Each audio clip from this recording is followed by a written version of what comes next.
was very similar to a fluid. That concept eventually even made it into physics for many, many years. Was called the ether. The Maxwell field equations originally were written with the concept of an ether.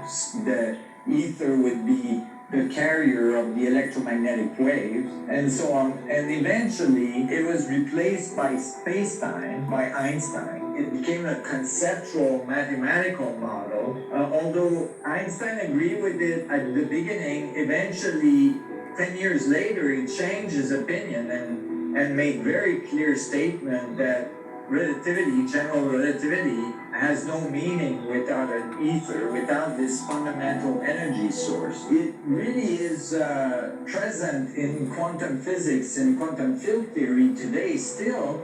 It's called quantum vacuum fluctuation. So it actually changed names, and the formalism became more obscure. It became difficult to talk about it like 30 years ago and so on.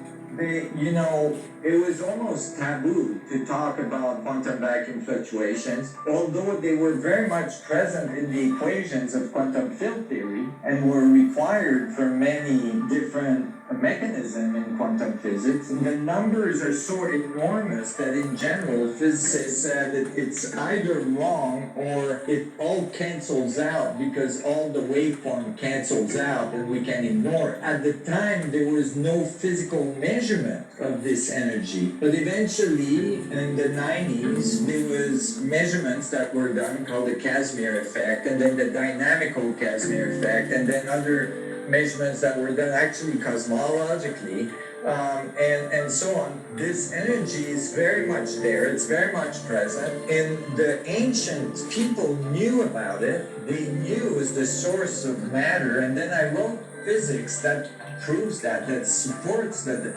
the proton, the electrons, the neutron, all these stuff actually emerge from the vacuums. It's not separate from the vacuum, which is a conclusion that Einstein came up with as well, is that objects are not separated from space, they're an extension of space. That's literally what he discussed. We're part of the space, if you'd like to think of it. And ancient people didn't only just know about it, and I want to make clear that they said they got this information from very advanced gods that came to the earth and all this stuff.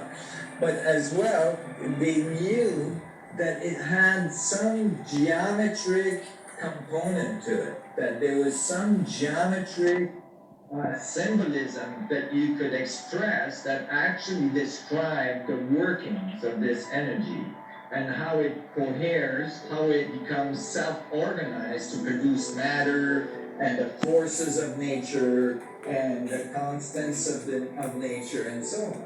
I was really intrigued on trying to see the relationship between these symbols and advanced physics, and eventually I wrote physics that just actually recently, in the paper I'm writing right now, kind of linked back up to some of these ancient symbols, like in an amazing way. And I didn't do it on purpose. The equations just led to this. And it unifies the forces of nature. It gives an explanation for all of matter production, including stars and galaxies and so on. Like, it explains the scales. So all scales, all forces, and all constants, all unified under this geometric understanding of this fundamental structure of space.